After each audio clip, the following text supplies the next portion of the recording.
Yo, what's up? Name is Jet1 and welcome back to some more Metal Gear Rising Revengeance. As in the last episode, we came up against a door.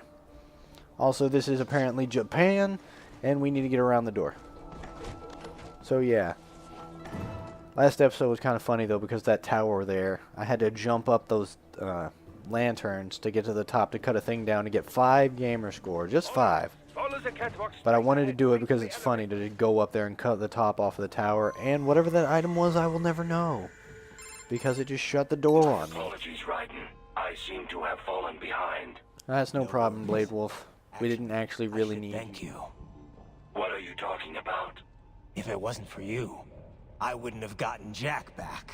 What do you mean by that? That is your true nature. Wolf had nothing to do with you going insane, Raiden. Interested? I find Don't no even reason pretend. to alter my objectives. From the moment we met, you have acted on emotional urges. You speak of protecting those weaker than you. Such people number in the billions.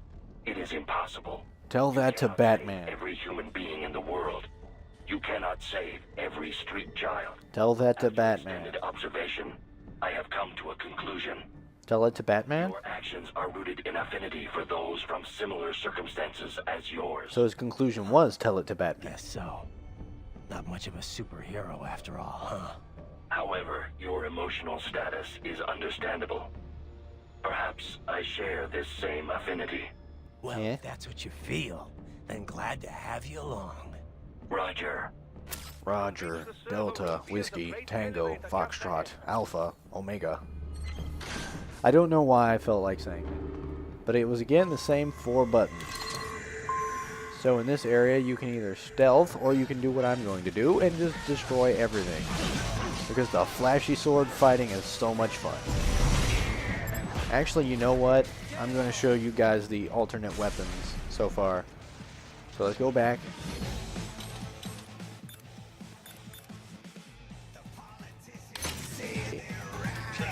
Now for the secondary weapons, they activate whenever you hit heavy. And then you can, once you have them out, you can initiate different combos like that whip combo there with alternating light.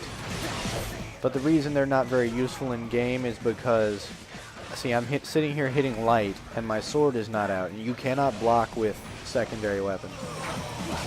Yeah, they're kind of weak though because I spent most of my money upgrading my sword. Sword's at max now, so I guess I could upgrade them. And then tactical side, Dystopia, which is... what's his face's side? Monsoon's weapon. But I have no idea how you actually use it in like combat. It pretty much just seems to be your ranged weapon. And that's pretty much it, because I can't even find any attacks that aren't this. Like all the attacks seem to be just shooting the Psy out, which doesn't have very much combo potential. Meanwhile, Latron Z goes and has very good combo potential because it has the multiple hits. But again, you can't switch to block. And then I don't even know how to use Dystopia, so I'm not going to use it because you can block easier with Dystopia, but I don't know if there's anything you can do beyond just shooting the Psy out, and that's not very useful when I don't even know. In the same amount of time it takes to get that Psy out, I can sit here and just completely defeat an enemy with normal strikes. Like, look at this guy. This guy does not care. Like, oh, you want to use a Psy in battle? You have fun with that.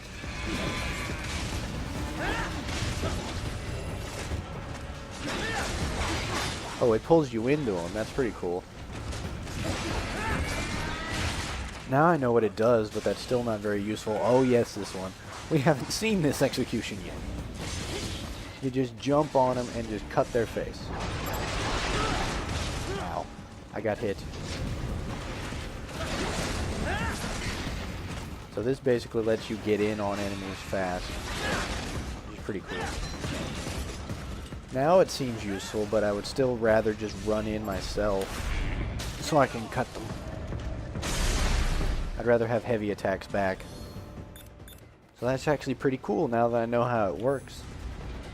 And it looks like it charges up a bit after you don't use it for a while, which can be interesting. Head to the upper floors. So we just stand here and wait. Another freight. Never mind. You never get to just stand there and wait. Look out! Incoming! That one ladder was so long. I've never even made it to the, like, I need to go and play Metal Gear Solid 3. I played through 2, and it didn't take that long. Like, I was expecting it was going to be like a 20-hour game or so. Nah, it was 8 hours. And I did pretty badly, too. I think it's mostly just in the stealth, and then the cutscenes are where the length is. But like, it was 8 hours of gameplay time. I know the cutscenes were longer than that. I don't know if the clock on save files on Metal Gear actually counts cutscene time. In which case, you can make it look like you did a speed run just by sitting there and not watching any of the cutscenes.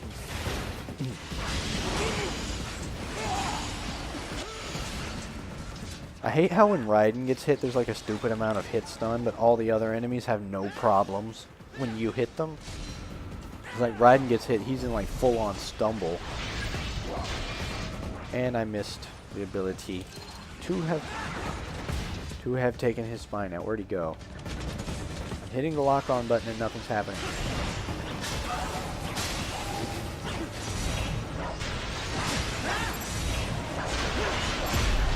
Got it.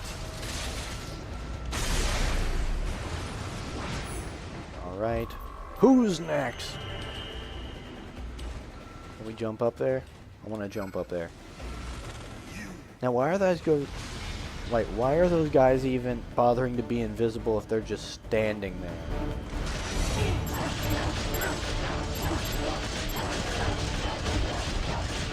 I do all of that slashing, and I hit neither of them with a Zandatsu. That's a failure. Jump to the adjacent platform. Ours is slowing down. Because those things are holding it down. Where is it?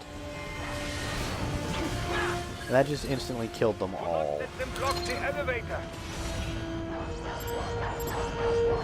How am I not hitting anything? I guess he doesn't count yet. Double? Double. Nice. You still heal the full whether you get one or multiple, but it's still fun to just have multiple Zandatsus in a row. Keep smacking these things. Okay, time to go. Bye-bye. I just walk onto the other platform.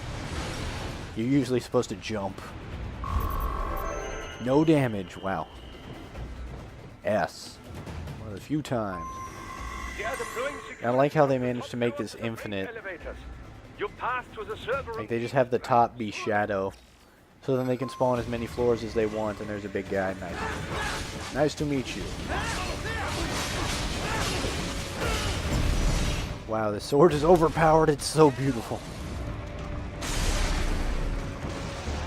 It looks cool, and it is cool.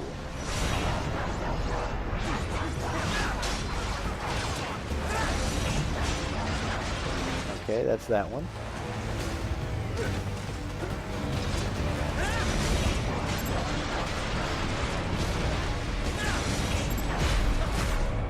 One slash and you're done. Alright, that should be the end of Nevermind. And I just conveniently go behind him. Bang. Spin. Come on, one perfect slash. Let's do it, Raiden. Got it. Dead on. Emphasis on the dead.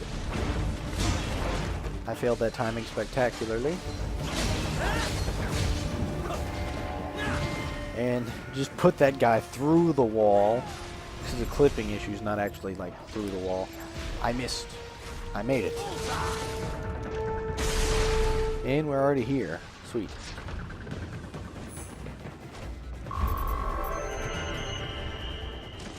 Okay, I don't know how to get on the other side of that glass.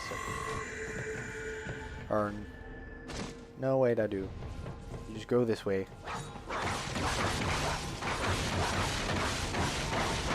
Are these things hiding a door or something? Well, then I take it back. I have no idea how you get Huh? How do you get to what's on the other side? Okay, so that just hides a VR mission. How do you get back here?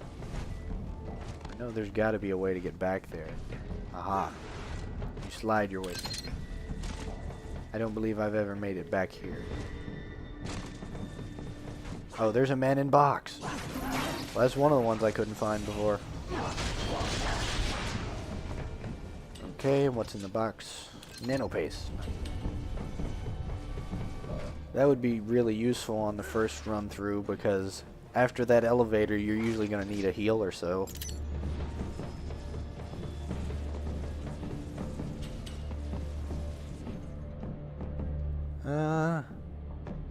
Yeah, I was about to just stop it right there.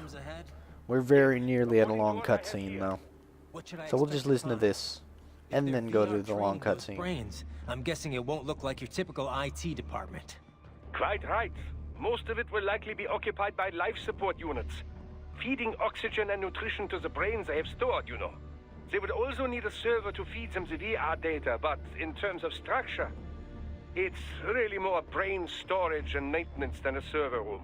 That's a pretty grim way to put it. Convenient euphemism for what they are really doing there. It's not really a server room, it's just a holding cell for brains they kidnapped. The company. Indeed. Something like that would never arouse the suspicions of rank-and-file staff who may hear it. And I'm sure those complicit in this operation feel better not calling it the VR training room.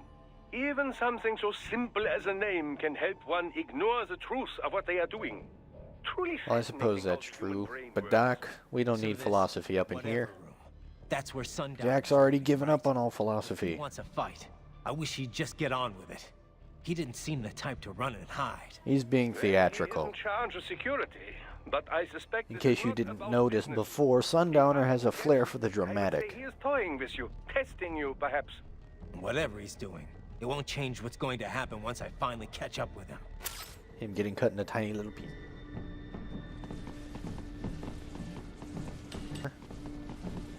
Nothing down there. VR mode has nothing to tell me. Just needed to be sure. But I believe, well, never mind. Let's say I think that's enough for an episode, but we can go a little further. I know the point where we have to stop. Oh, that's funny. They make you sit there and stop right there. This is the point where we need to stop, I believe. So this has been Jet Li, and I'll see you next time. If this is a short episode, I'm sorry, but it shouldn't be. My timing's not that bad. I actually read my watch this time, so see you next time.